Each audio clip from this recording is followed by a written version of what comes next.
I started really realizing that when I started overcoming myself, I started getting around these real alpha males, these hard men.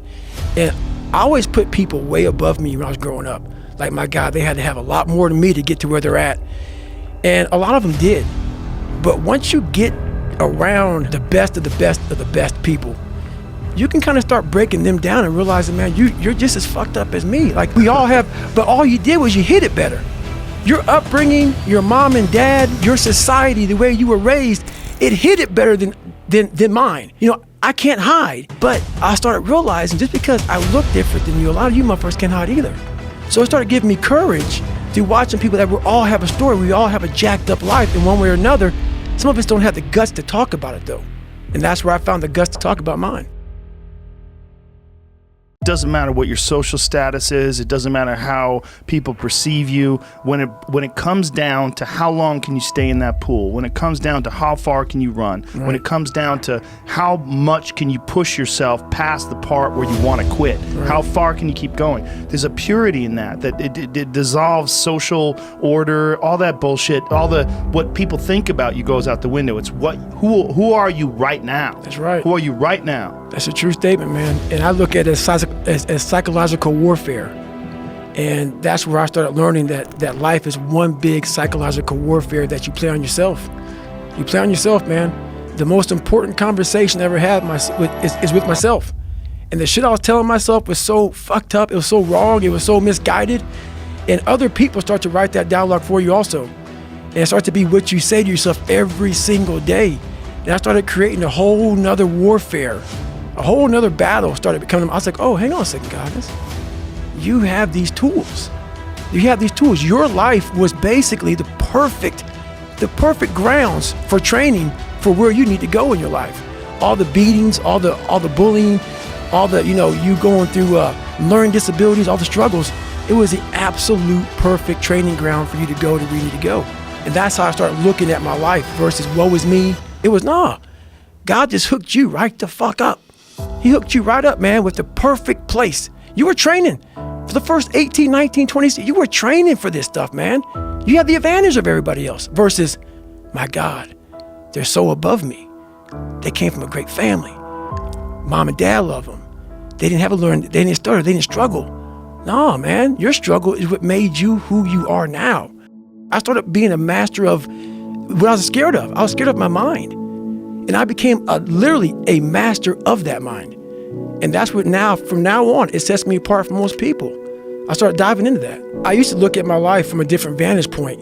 And when you're in all the muck and you're just walking in muck and walking in muck and walking in muck, you don't see that if you look off to the fucking left of the muck, there's a sidewalk, brother. You have your head down looking in this muck. I got a little break and I got a different vantage point. And then from the sidewalk, I found a cliff, then I found a mountain. I got way up high on top of my life and looked back down on it and said, okay, I gotta figure this out, man.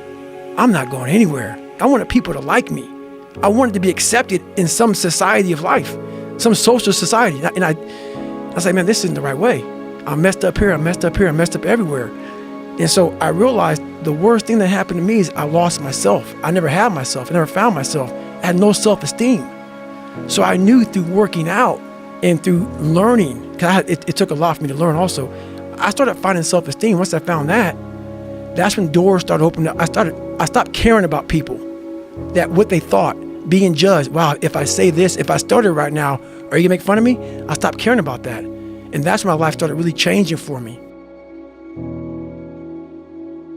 A lot of people, when they think about working out, they think of it as being a physical thing. Right, no. I did it for mental. Yeah. People always say, my God, like, no, don't look at it like, I didn't care about losing weight. I didn't care about being the fastest person.